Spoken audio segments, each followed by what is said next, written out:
Hello बच्चों, स्वागत है आप लोगों का एक बार फिर मेरे चैनल पे। आज हम कर रहे हैं applications of differential equations. I hope कि आपने जो डिफरेंशियल इक्वेशंस के सॉल्यूशंस हैं वो वाले सारी फॉर्म्स कर ली हैं। So today we will start with the application of differential equation. So the first application that we will do is the application on growth and decay. So शुरू करते हैं application of differential equation growth और decay के concept में। Suppose आप एक example लेके इसको चेक करते हैं। सपोज उसने दिया है a surface area of a balloon. एक बलून है, उसका जो सरफेस एरिया है बीइंग इन्फ्लेटेड, जब उसको इन्फ्लेट किया जाता है, changes at a constant rate.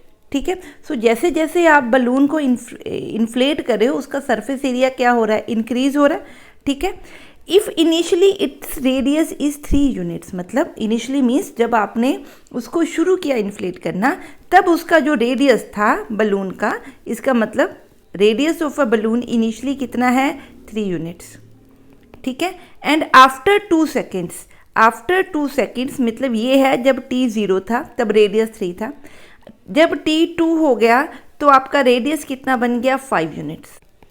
ठीक है, find the radius after t seconds. वो क्या कहता है कि आपने एक्चुअली t सेकेंड्स, t यहाँ पे जर्नल है, सो t सेकेंड के बाद बताना है रेडियस ऑफ दी बलून। ठीक, अब यहाँ पे जो बलून है ये एक तरह का स्फेयर है, सो हम यहाँ पे बलून को क्या मान के चल रहे हैं, स्फेयर। ठीक है, अब हमें पता है कि जो सरफेस एरिया होता है एक स्फेयर का, तो वो किसके इक्वल होता है, 4 पाई आर स्क्वेयर। ठीक है, क्लियर है। सो अगर मैं सरफेस एरिया को S मान लूँ तो बच्चे S आपका क्या है, 4 पाई आर स्क्वेयर।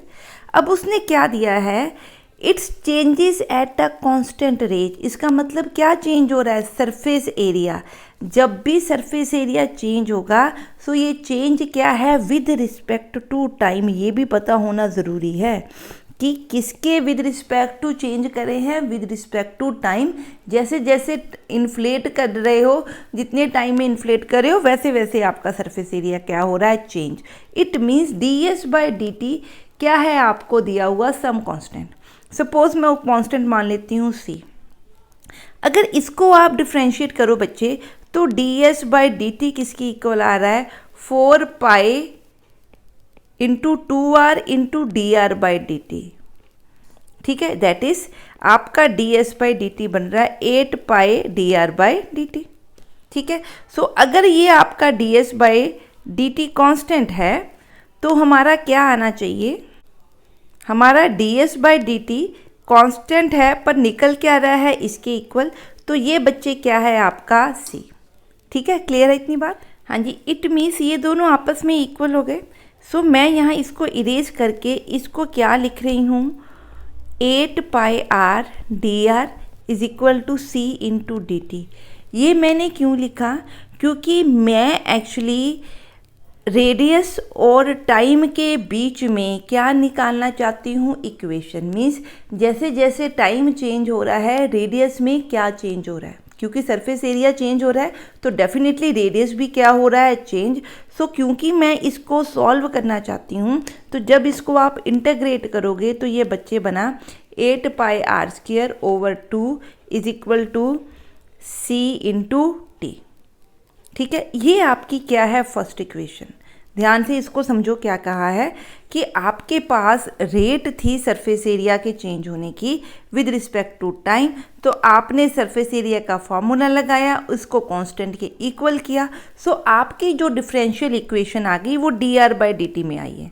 ठीक है, इसका मतलब अब वो कहता है कि रेडियस आपका चेंज हो रहा है विद रिस्पेक्ट टू टाइम, क्योंकि सरफेस एरिया चेंज हो रहा है। इसका मतलब dr/dt को अगर मैं इंटीग्रेट करूं तो मेरे को क्या आनी चाहिए, equation in r and t। ठीक है, तो उसने यही पूछा है कि find the radius after t second. r को निकालना है इन टर्म्स ऑफ t। तो क्या है, ये जो डिफरेंशियल इक्वेशन आपकी बनी उसको ही मैं क्या करना चाहती हूँ, सॉल्व करना चाहती हूँ। ठीक है, यहाँ पे c आपका एक कांस्टेंट है तो इसमें 1 पैरामीटर है। ठीक है जी, क्लियर है। इसमें कितने पैरामीटर्स हैं, 1 पैरामीटर। ठीक है, अब इसको आप सॉल्व करो तो इसके आंसर में आपके पास क्या बना, इसको इंटीग्रेट करें, सॉरी मैंने सीधे ही इंटीग्रेट आई थिंक सो कर दिया। सो यहाँ से आपका इंटीग्रेट करके बना C T plus some constant भी आना चाहिए से के। ठीक है, अब यहाँ पे जो c है ये एक तरह का गिवन है, सो c को गिवन मानना है और पैरामीटर क्या है k। k क्या है आपका अननोन, क्योंकि ये क्या है जनरल इक्वेशन। ठीक है, अब इसको 1 मिनट सॉल्व करते हैं। ये बन गया आपका 4 pi r square is equal to c T plus k. ठीक है, अब इस जनरल सॉल्यूशन को अगर मैं पर्टिकुलर सॉल्यूशन में कन्वर्ट करना चाहती हूँ तो उसने दिया हुआ है if initially its radius is 3 units. इसका मतलब इनिशियली रेडियस कितना है 3 यूनिट्स, तो 3 यूनिट्स का मतलब जब t क्या है 0। ठीक है, सो t को अगर मैं 0 पुट करूँ तो r मैं कितना पुट करूँगी 3। सो ये बना 936 पाई, तो k मेरा क्या बन गया 36 पाई। ठीक है, तो इक्वेशन क्या बन गई 4 pi r square is equal to c T plus 36 pi. इतनी बात समझ में आ गई? हाँ जी, अब जो हमारे पास गिवन c है जिसको मैंने कांस्टेंट माना, उसको भी सॉल्व करने के लिए उसने दिया हुआ है क्या, क्योंकि उसने इनिशियली तो ये वैल्यू दी थी और उसने क्या दिया आफ्टर 2 सेकेंड। इसका मतलब पहले जब आपने शुरू किया तो टाइम को क्या लिया था 0, क्योंकि स्टार्टिंग में टाइम क्या 0। सो आफ्टर 2 सेकेंड मतलब t जब क्या हो गया 2 हो गया, तो रेडियस आपका कितना है 5। इट मीन्स जब t 2 है तो r कितना है 5। सो अगर मैं इसमें इसको पुट कर दूँ, r 5 है ना 25 आएगा, 2c प्लस 36 पाई, तो ये बना 100 minus 36 pi 64 pi is equal to 2c, तो c बन गया 32 पाई। ठीक है, सो इसका मतलब आपकी इक्वेशन सब क्या आ गई वैल्यूज़ में आ गई। ठीक है, तो c की जगह पे क्या लिख दिया 32 पाई। ठीक, सो यहाँ से अगर पाई को आप कट कर दो तो ये बन गया आपका इस तरह से इक्वेशन। अब r आपने निकालना है तो 4 से मैं डिवाइड कर दूं तो ये बन रहा है 8t प्लस 9। सो r आपका क्या बना, क्योंकि रेडियस है पॉजिटिव होना चाहिए इसलिए मैं क्या ले रही हूँ सिर्फ ये वाली वैल्यू। तो यही उसने बोला है कि रेडियस को निकाल लो इन टर्म्स ऑफ t। ठीक है, आई होप कि आपको ये कॉन्सेप्ट समझ आया कि क्वेश्चन को कैसे पढ़ना है और उसमें से क्या निकालना है, कैसे पता लगेगा। ठीक है जी, क्लियर है? हाँ जी, suppose the growth of the population is proportional to the number present. Means कि जो आपकी ग्रोथ ऑफ पॉपुलेशन है, अगर मैं पॉपुलेशन को क्या मानूँ p, ठीक है, सो ग्रोथ ऑफ पॉपुलेशन क्या होगी with respect to some time. ठीक है, टाइम के साथ ही होगी, तो यहाँ पे टाइम की जगह पे क्या दिए हुए हैं डेज दिए हैं। ठीक है, सो टाइम को क्या हम किस में मान रहे हैं सेकेंड्स में ना मान के किस में डेज में मान रहे हैं। सो dp/dt उसने क्या दिया है proportional to the number present. Number present means इस वक्त जितनी पॉपुलेशन है उसके प्रोपोर्शनल है। इस वक्त पॉपुलेशन हमने क्या मानी p, so it will be some k into p। Proportional का यही मतलब होता है। ठीक है, क्लियर है? If the population of a region doubles in 21 days, means कि इनिशियली जब टाइम 0 था तब पॉपुलेशन कितनी थी p।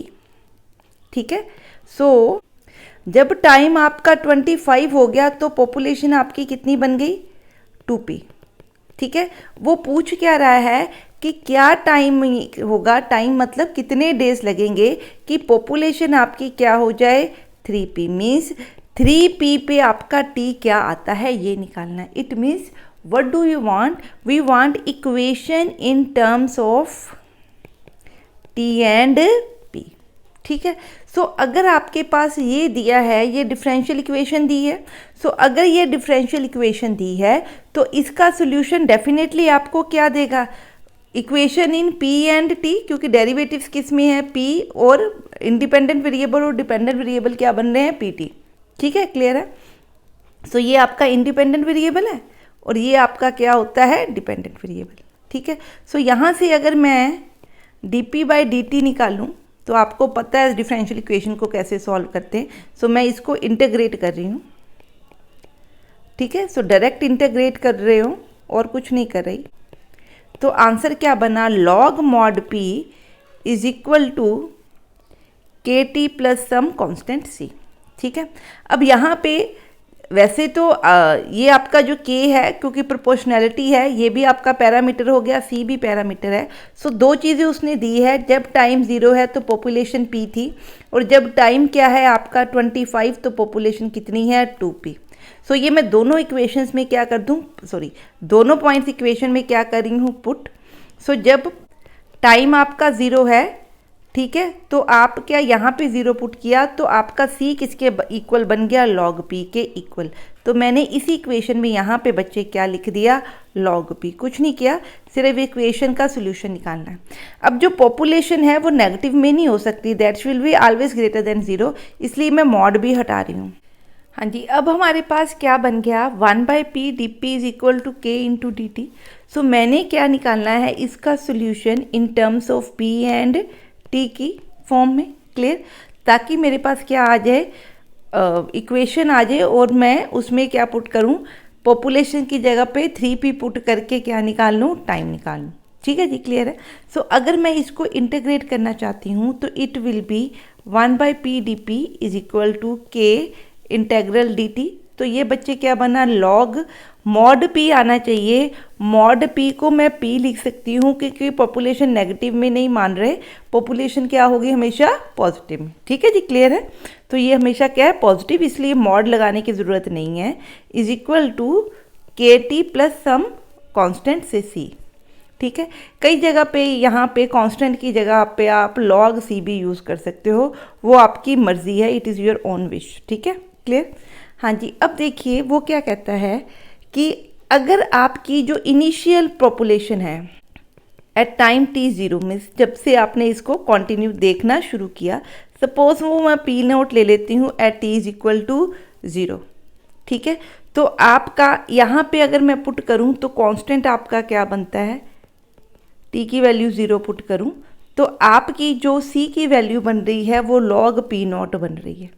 ठीक, मीन्स जो भी आपकी इनिशियल वैल्यू होगी, ठीक है, जो यहाँ पे अभी गिवन नहीं है, उसके हिसाब से आपका क्या निकलेगा, कांस्टेंट। ये इक्वेशन आ गई। अब वो क्या कहता है कि जो भी आपकी इनिशियल पॉपुलेशन थी p नॉट, वो क्या बन गई, डबल हो गई, 2p नॉट हो गई। ठीक है, कितने में, 25 डेज में। इस मीन्स जब t आपका 25 है तो p आपका क्या बन गया, 2p नॉट, इनिशियल से डबल। बात समझ में आ रही। तो यहाँ पे अगर मैं इसको पुट करूँ इन दोनों वैल्यूज़ को, तो मैंने पुट किया 25t plus log p not. ठीक है, और p की जगह पे क्या पुट कर दिया, 2p नॉट। इन दोनों को सॉल्व करो बच्चे, तो क्या बना, log 2p naught over minus p naught is equal to log 25 के। सो ये आपके कट गया, क्या बन गया, log 2। ठीक है, सो आपका k किसके इक्वल बन गया, log 2 ओवर 25। ठीक, तो ये आपका k बन गया, इसको लिख देते हैं। So your k will be log 2 25, log 2/25। ठीक है जी, क्लियर है। अब यहाँ से देखिए, अब वो क्या कहता है कि in how many days the population will be triple, means कि अगर इनिशली ट्रिपल p नॉट थी तो कितना टाइम लगेगा कि आपकी पॉपुलेशन कितनी बन जाए, 3p नॉट। सो इसका मतलब t हमने निकालना है जब आपका p किसके इक्वल है, 3p नॉट के इक्वल। सो p की जगह बच्चे यहाँ पे क्या पुट करूँ, 3p नॉट। t तो निकालना ही है, इसको ऐसे लिख लेते हैं, is equal two plus log p not. इसको सॉल्व करके देखें क्या आंसर आ रहा है। ये आपका बन गया log 3 is equal to log 2/25t। So that is log 3/log 2 into 25 is equal to t। ठीक है, अब इसको सॉल्व करें। हाँ जी, अब आप log टेबल से log 3 और log 2 की वैल्यू को इसमें क्या कर सकते हो, पुट कर सकते हो। यहाँ इसको log 2 3 भी लिख सकते हो, वो आपकी मर्जी है। ठीक है, सो ये आपकी क्या बन गया, सॉल्यूशन। ठीक है जी, क्लियर है। हाँ जी, अब ये सम देखते हैं क्या कहता है। A radioactive substance disintegrates at a rate proportional to the amount of substance present, means एक पर्टिकुलर टाइम पे जितना सब्सटेंस प्रेजेंट है, सो रेडियो एक्टिव सब्सटेंस उस प्रेजेंट सब्सटेंस के प्रोपोर्शनली क्या हो रहा है, डिसइंटीग्रेट हो रहा है। ठीक है, क्लियर। इट मीन्स अगर मैं सब्सटेंस की जनरल टर्म क्या ले लूँ, s, ठीक है, और टाइम क्या ले लूँ, टाइम यहाँ पे दिया है t। सो t यहाँ पे ईयर्स में दिया हुआ है एक तरह का।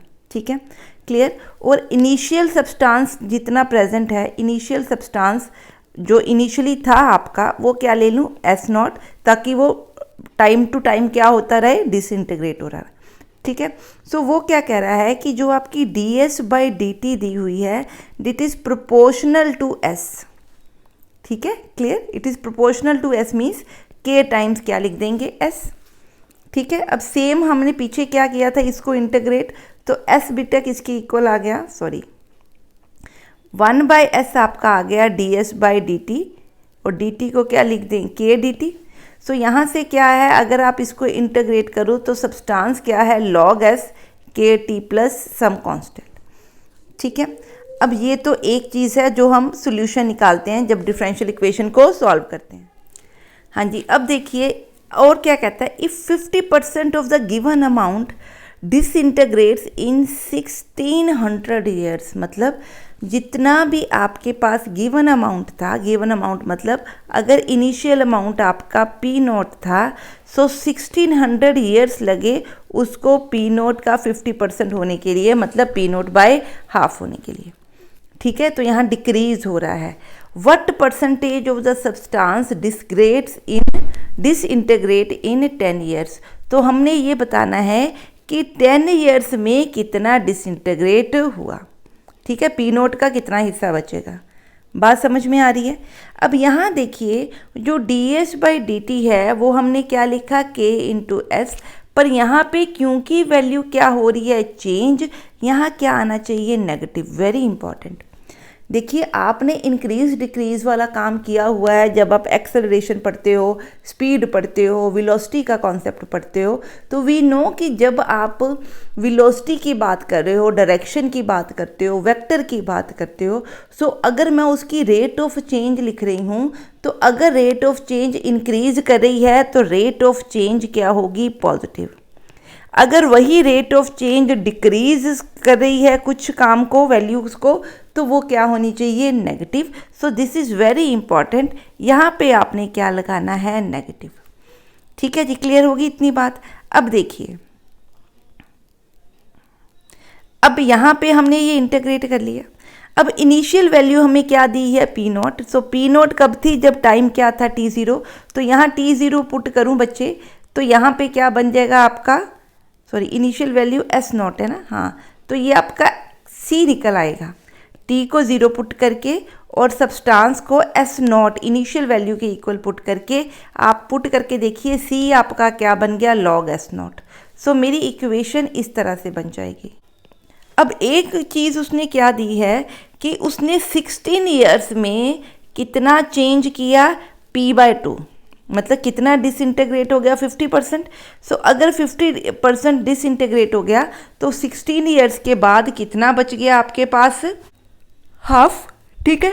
तो यहाँ पे मैं क्या पुट करूँगी, s की जगह पे पुट करूँगी P0/2 और टाइम कितना पुट करूँगी, 1600 ईयर्स।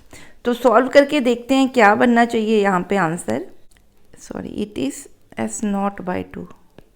हाँ जी, अब इसको सॉल्व करें तो ये बना S0/2 minus log S0 is equal to 1600 के।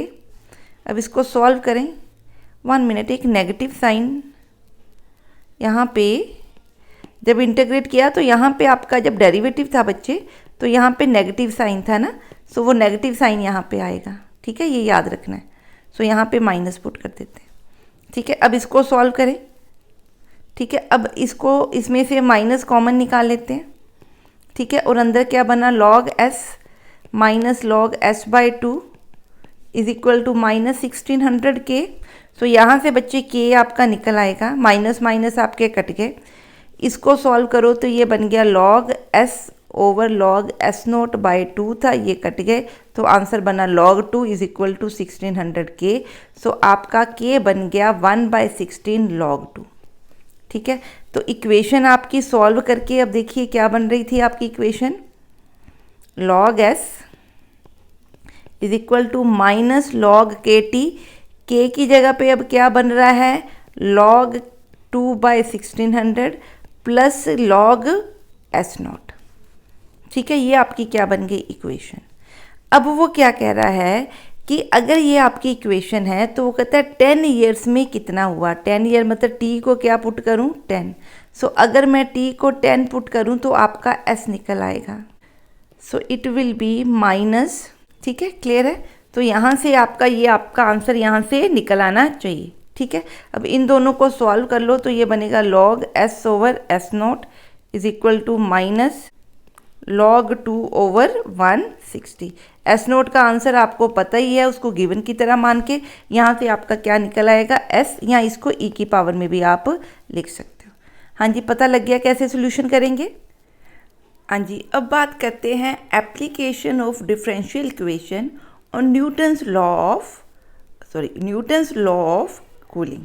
सो न्यूटन्स लॉ ऑफ कूलिंग क्या कहता है कि अगर कोई आपके पास बॉडी है, ठीक है, सो उस बॉडी के जो टेम्परेचर में चेंज होगा, ठीक है, उस चेंज की रेट क्या होगी, proportional to the difference in the temperature between the surroundings, जो सराउंडिंग का टेम्परेचर होगा और उस जो बॉडी का टेम्परेचर होगा। सपोज इस बॉडी का टेम्परेचर एस है, S1 है, और इस सराउंडिंग का टेम्परेचर क्या है एस।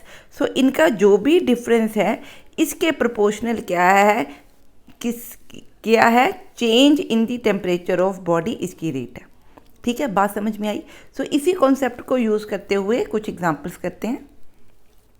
हाँ जी, देखिए ये एग्जांपल क्या कहता है, the temperature T of a cooling object drops at a rate proportional to the difference T minus S. कोई ऑब्जेक्ट है, उसका टेम्परेचर क्या है, उसका जनरल वेरिएबल में हमने टेम्परेचर लिया टी है। सो जो इसकी चेंज है, ड्रॉप कर रहा है, ठीक है। सो टेम्परेचर क्या कर रहा है, ड्रॉप। क्या चेंज हो रहा है, temperature. So d t change हो रहा है, क्या with respect to time change होगा। So d T by d t आएगा। ये टी रिप्रेजेंट कर रहा है टाइम को, ये टी रिप्रेजेंट कर रहा है टेम्परेचर को, ठीक है। तो ये उसने क्या दिया है, it is proportional to the difference between the surrounding temperature and the temperature of the body. So इसके प्रोपोर्शनल है, तो मैंने इसके साथ क्या लगा दिया कि अब यहाँ पे ड्रॉप्स है तो यहाँ पे क्या लगा, माइनस, ठीक है। सो नेगेटिव है, डिक्रीज हो रहा है, तो क्या है, माइनस है। अब वो कहता है इफ़ इनिशियली, मतलब at T is equal to 0, जो आपका टेम्परेचर था, वो ऑब्जेक्ट का टेम्परेचर क्या था, वो टी था, ठीक है, क्लियर है। और जो एस है आपका, ये कांस्टेंट टेम्परेचर है, ये फिक्स्ड टेम्परेचर है ऑफ द सराउंडिंग मीडियम, ठीक है। सो अब वो क्या कहता है, find the temperature of the object at any time T. It means कि मैंने कैपिटल टी और स्मॉल टी की रिलेशंस की क्या बनानी है, इक्वेशन, ताकि अगर गिवन टाइम दिया हो तो उसके कॉरस्पॉन्डिंग आप टेम्परेचर को फाइंड कर सको, ठीक है। बात समझ में आई। तो इसके लिए तो कुछ भी मुश्किल नहीं है। क्या कर रहे हैं हम, इसको हमने डिफ्रेंशिएट करना है। अब ध्यान से देखने में एस भी क्या नज़र आ रहा है, वेरिएबल, पर एस वेरिएबल नहीं है, उसने कहा है फिक्स्ड टेम्परेचर है। वेरिएबल यहाँ पे क्या है, small T capital T. So equation आपकी क्या बननी चाहिए, स्मॉल टी और कैपिटल टी में, इस तरह से लिखेंगे इसको, ठीक है, गड़बड़ नहीं कर देना। अब यहाँ पे जब इसका इंटीग्रेशन आप करोगे तो क्या बना, log t minus S is equal to minus K T plus some constant, ठीक है। अब इनिशियली उसने क्या दिया है, जब टाइम t 0 है तो आपका टेम्परेचर क्या है, 150। तो यहाँ पे अगर t को 0 पुट करूँ तो यहाँ टेम्परेचर 150 आ गया, ठीक है। तो आपका कांस्टेंट क्या आ गया, 150 माइनस एस, ठीक है जी, क्लियर है इतनी बात। So your temperature is 150 minus, मतलब your constant is 150 minus s, ठीक है। अब वो क्या कहता है कि find the temperature of the cooling object at any time. इसका मतलब ये आपकी इक्वेशन किस में आ गई, टी एंड टी में। आप चाहो तो इसको सॉल्व करके इस तरह से लिख, अब इसको ई की पावर में निकाल सकते हो, ठीक है। जहाँ से आपकी इक्वेशन क्या है, सॉल्व होके क्या बन गई, कैपिटल टी और स्मॉल। ये आपकी जी इक्वेशन बन गई कि temperature with respect to time आपका कैसे निकलेगा, ठीक है जी, क्लियर है ये सब। हाँ जी, अब देखिए क्या कहता है। The doctor took the temperature of a body, dead body, at 11:30 PM which was 94.6 FM। ठीक है, जब उसने इनिशियली उसका टेम्परेचर किया तो उसका टेम्परेचर क्या था, 94.6 Fahrenheit. He took the temperature of the body again after 1 hour. 1 hour, जब टाइम आपका 1 आवर था, मतलब टी आपका 1 था, तो बॉडी टेम्परेचर क्या है, 93.4 फ़ारेनहीट। इट मीन्स कि जो आपका टेम्परेचर है वो डिक्रीज़ हो रहा है, डिके वाली कॉन्सेप्ट है। ठीक है, डिक्रीज़ वाली रेट है तो नेगेटिव के साथ आपकी डेटा रेट आएगी, टेम्परेचर रेट आएगी। ठीक है, if the temperature of the room was this, room का टेम्परेचर मतलब ये क्या है, सराउंडिंग का टेम्परेचर। इसका मतलब एस को मैं क्या मान लूँ, ये। ठीक है, if the temperature of the room was this, estimate the time of death. हमने क्या निकालना है, time of death. What does it mean कि डेथ कब हुई, डेथ से पहले इमीडिएट टाइम पे उसका टेम्परेचर क्या बच्चे होना चाहिए था, normal temperature what, 98.6 degree Fahrenheit. तो वो कहता है कि किस टाइम पे, इनिशियल टाइम जो है वो आप निकाल लो जिस टाइम पे उसकी क्या हुई, डेथ हुई। ठीक है, सो ये आपका इनिशियल टाइम दिया जब उसने फर्स्ट टेम्परेचर डेथ के बाद काउंट किया। ये टाइम है कब, जब सेकंड टेम्परेचर काउंट किया। ठीक है, सो इसका मतलब हमारे पास एक तरह की डिक्रीजिंग रेट है, उसके हिसाब से हम क्या करेंगे, काम करेंगे। ठीक है, हमें पता है कि अगर किसी बॉडी का टेम्परेचर है तो वो कैसे चेंज हो रहा है, डिक्रीज़ हो रहा है। तो कैसे, बॉडी का टेम्परेचर माइनस उसकी सराउंडिंग का टेम्परेचर, न्यूटन्स लॉ यही कह रहा है। ठीक है, तो ये कूलिंग लॉ से ये क्या बन गया, 70। ठीक है, प्रोपोर्शनल है और डिक्रीज़ हो रहा है तो माइनस के और ये लगा लेंगे। अब यहाँ पे ये बन गया आपका, इसको प्लस भी लिख सकते हैं, 70 माइनस टी, प्लस ही रहने देते हैं, फिर नेगेटिव के साथ इंटीग्रेशन के साइन चेंज करने पड़ेंगे। यहाँ पे आप लिखिए इसको, इंटीग्रेट इसको करेंगे और इसको करेंगे। ठीक है, क्लियर है। तो ये बना log T minus 70 is equal to minus K T plus C. हाँ जी, अब देखिए क्या कह रहा है, ये हमने निकालनी है। अब वो क्या कहता है, एट 11:30 PM, ठीक है, टेम्परेचर क्या था, 94.6 डिग्री। 11:30 PM को मैं टाइम, जब उसने पहली बार टाइम काउंट किया, मीन्स जब उसने गिना कि टाइम क्या है, सॉरी टेम्परेचर बॉडी का क्या है, उस समय टाइम को मैं T0 मानूँ तो इस समय जो आपका टेम्परेचर बन रहा है वो क्या बन रहा है, 94.6। ठीक है, सो यहाँ पे T0 पुट करूँ तो यहाँ पे आएगा 94.6, तो ये बन गया आपका C कितना, 94.6 minus 70 is equal to minus K T, sorry 0 plus C। तो ये आपका C बन गया। यहाँ लिख लेते हैं एक जगह पे, यहाँ लिखते हैं। सो आपका C हम पुट कर रहे हैं तो ये बना आपका log mod T minus 70 is equal to minus K T plus log, ये क्या बना आपका 24.6।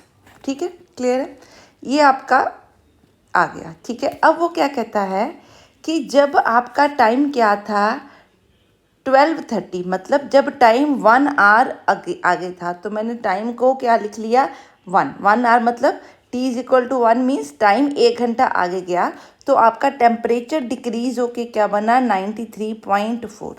सो ये वाली वैल्यू भी अगर मैं इसमें पुट करूं तो जो आपका ये K है ये वाला कांस्टेंट भी निकल आएगा। तो पुट करें, सो T को मैं 1 पुट करूं तो ये बनेगा माइनस के प्लस लॉग मॉड 24 माइनस 6, यहाँ पे T बना 93 माइनस 27, तो K आपका बना लॉग माइनस 70, तो ये बन गया आपका, K को इस तरफ ले गई, इसको इधर लेके आई, ये लॉग बना 24.6 माइनस लॉग ये बना 23.4 है ना, ये 23.4।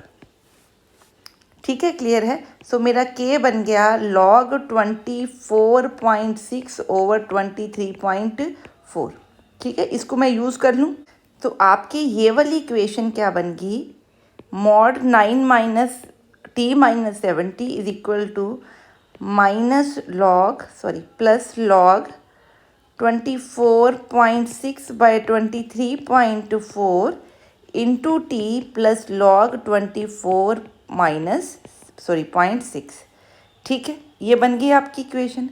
अब वो क्या कहता है कि आप बताइए कि डेथ के टाइम क्या टाइम था जब उसकी पर्सन की डेथ हुई। इट मीन्स मैंने टी निकालना है और जब डेथ हुई उससे पहले उसका टाइम इमीडिएट जो उसका टेम्परेचर होना चाहिए वो नॉर्मल टेम्परेचर होना चाहिए, कितना 98.6। ठीक है, क्लियर है, मेरी बात समझ में आ रही है। अगर मैं यहाँ पे क्या निकाल लूँ, टेम्परेचर को टी को पुट करूँ 98.6, तो यहाँ से बच्चे आपका स्मॉल टी मतलब टाइम निकल आएगा। ये बन गया आपका 28.6 log minus 24.6 is equal to log 24.6 over 23.4 T. अब इसको ज़रा सॉल्व करें।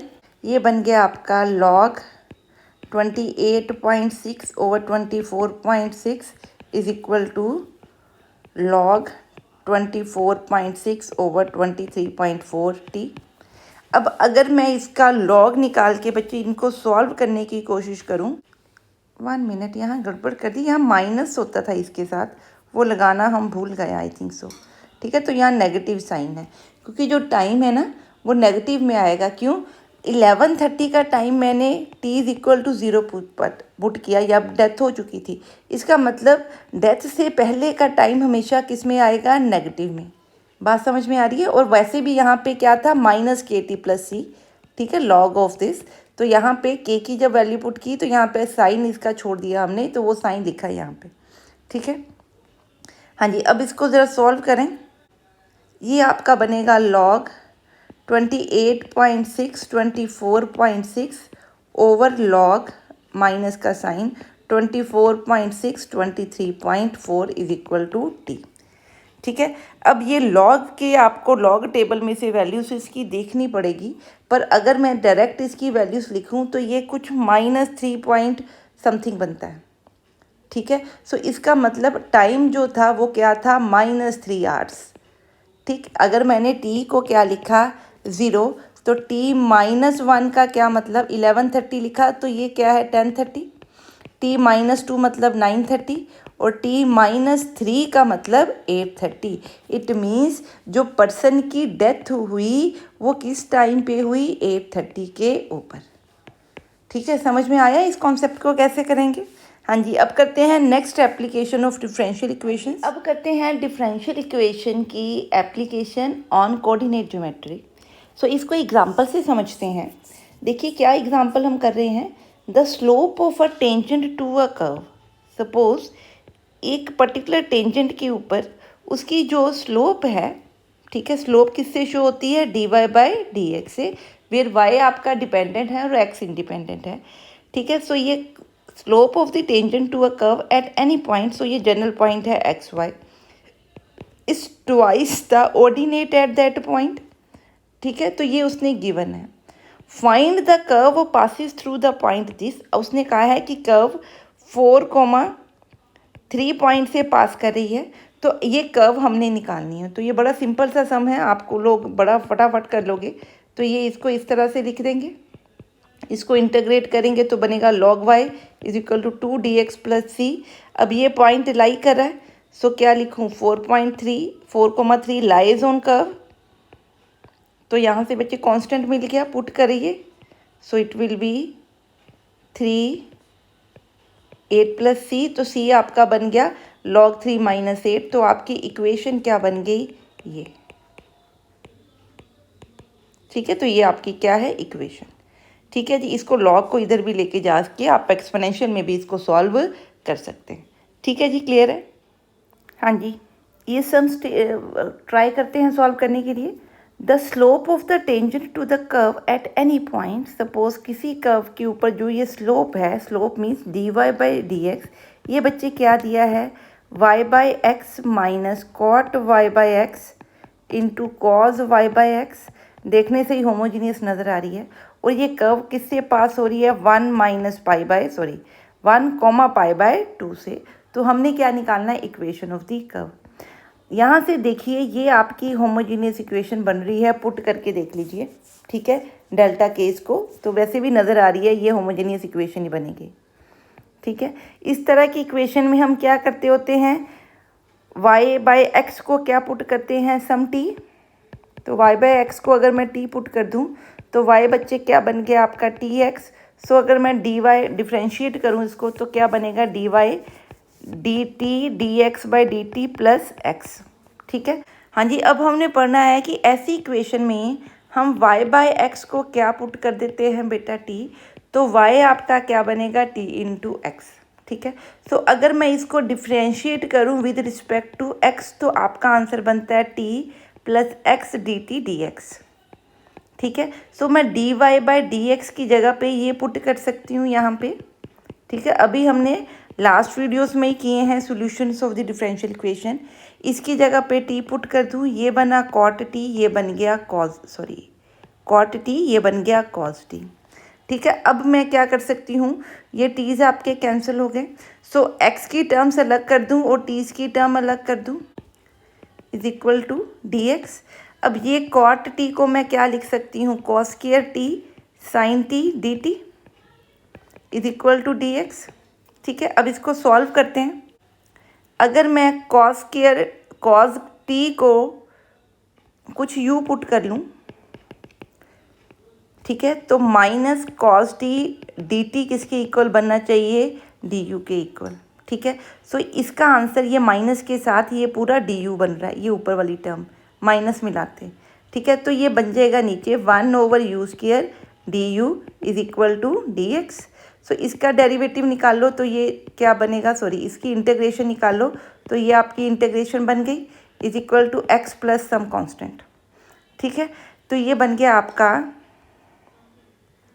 -1/u is equal to x plus c. अब क्या दिया हुआ है कि जो पॉइंट 1, है लाइज ऑन द कर्व, ठीक है। सो 1, π/2 लाइज ऑन कर्व। सो मैं x और y की जगह पे ये वैल्यू पुट कर दूं।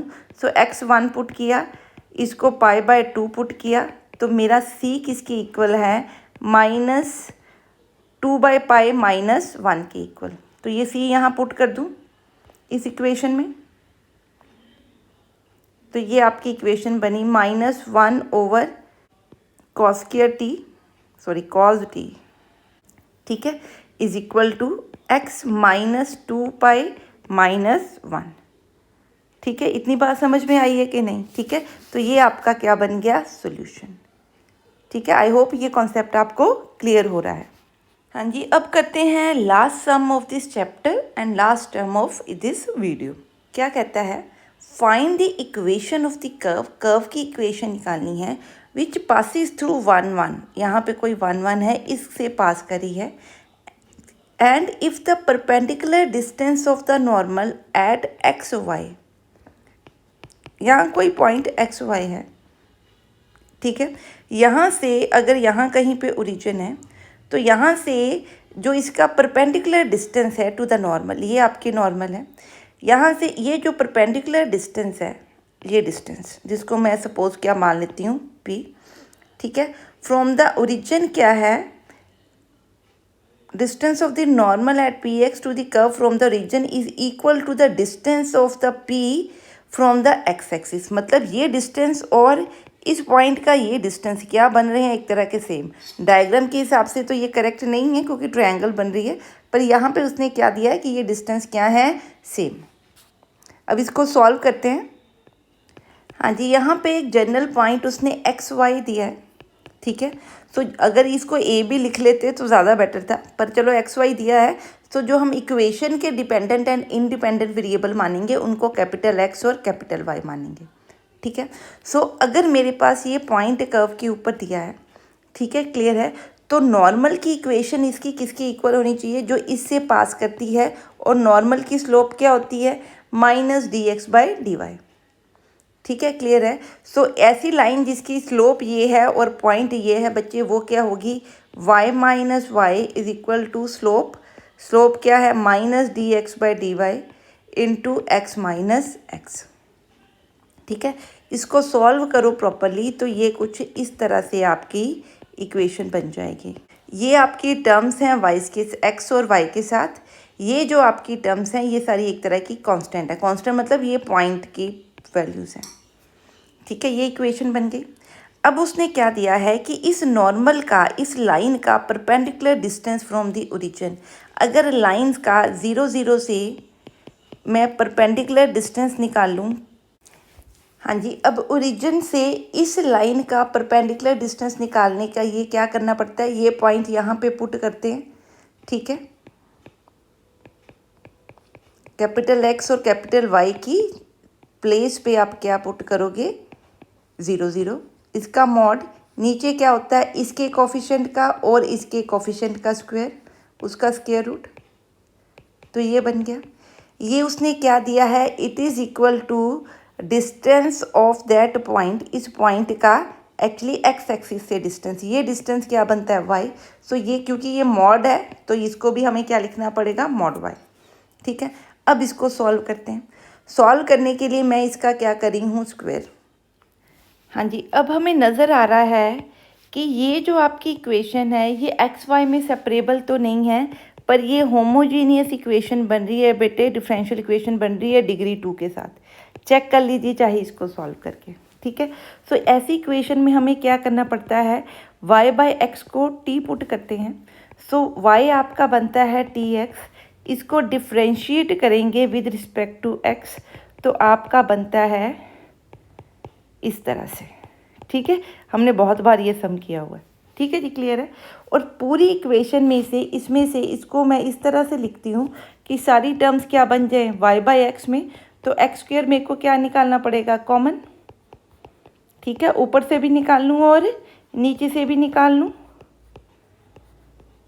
तो ये आपका बन गया। इसको अब सॉल्व करें ज़रा, ये बन गया। अब हमें पता है D Y by D X किसके इक्वल है, X D T by D X plus T के इक्वल। ठीक है, क्लियर है। सो मैं यहाँ पे ये सारी वैल्यूज़ पुट कर दूँ और y बाई एक्स क्या है, टी। सो पुट करके देखते हैं क्या बनता है हमारे पास। हाँ जी, तो सॉल्व करें इसको, तो ये बन रहा है आपका, इसको इरेज कर देते हैं। So it is X D T by D X is equal to, ये माइनस 2t² बना तो माइनस बना t² माइनस 1 ओवर 2t। ठीक है, सो मैं माइनस कॉमन ले रही हूँ, ये आपका बन जाएगा। अब यहाँ ये सेपरेबल फॉर्म है ना, तो इसको सेपरेट करें बच्चे ज़रा। हाँ जी, अब इसको ज़रा सॉल्व करते, ये आ गया आपको। अब यहाँ पे इंटीग्रेट करना है। ये देखिए t² प्लस 1 है, अगर t² प्लस 1 को आप सपोज यू लिखो तो इसको डिफ्रेंशिएट करके आपका आंसर ये बन रहा है। इट मीन्स ऊपर डेरिवेटिव है इसका, तो सीधा ही इसको इंटीग्रेट करके log t लिख सकते। ठीक है, क्लियर है। तो मैंने सिंपल सीधा लिख दिया ताकि ज़रा टाइम बच जाए। ये बन गया आपका क्या, इक्वेशन। अब t क्या है, y बाई एक्स, तो मैं यहाँ पे y बाई एक्स पुट करूँ तो ये इस तरह से बच्चे बन गई आपकी। ठीक है, अब आपको पता है कि जो पॉइंट 1 1 है लाइज ऑन कर्व है, तो पुट करें ज़रा इस इक्वेशन के अंदर x और y की जगह पे 1 1, तो ये बना माइनस log 2, ये बन गया 0 इज इक्वल टू c। तो c की जगह पे क्या पुट करेंगे, माइनस log 2, यहाँ पुट करने लगी हूँ, तो c बन गया आपका माइनस log 2। ठीक है, अब ज़रा इसको सॉल्व करें तो ये बना minus log x is equal to, log x एक तरफ कर देते हैं और ये नहीं, एक करते हैं, सारा कुछ एक तरफ ले आते हैं। ठीक है, तो ये बन जाएगा log x minus log 2 plus log t की जगह पे एक्स वाई पुट किया था हमने, दिस। ठीक है, अब इन दोनों को क्या करेंगे, मल्टीप्लाई, तो ये बन जाएगा x² plus y² over x minus log 2 is equal to 0, तो ये बन गया log over 2x is equal to 0, that is e raise to power 0 is equal to this. तो ये 1 बन गया, दैट इम्प्लाइज आपकी इक्वेशन क्या बन गई कर्व की, ये। ठीक है, सो यही इक्वेशन हमने निकालनी थी। हाँ जी, आई होप कि जो हमने इसमें एप्लीकेशंस ऑफ डिफरेंशियल इक्वेशन किया, इसके तीनों जो आपको टाइप्स थी कोऑर्डिनेट ज्योमेट्री में या न्यूटन्स लॉ ऑफ कूलिंग में, और ये जो आप ये डिके एंड ग्रोथ वाले में कॉन्सेप्ट्स में यूज़ करते हो, ये सब आपको क्लियर है। अगर इनमें कहीं पे भी आपको डाउट है तो आप मेरे को कमेंट सेक्शन में पूछ सकते हैं। अगर मेरी वीडियोस आपको पसंद आ रही हैं तो प्लीज़ इन वीडियोस को लाइक करें, चैनल को सब्सक्राइब करें और चैनल को फर्दर अपने फ्रेंड्स और रिलेटिव्स के साथ जिनको मैथ्स +1 +2 का सीखना है उनके साथ शेयर करें। मिलते हैं नेक्स्ट वीडियो में और लेके आएंगे नया topic. Till then stay safe, study hard and have a nice day.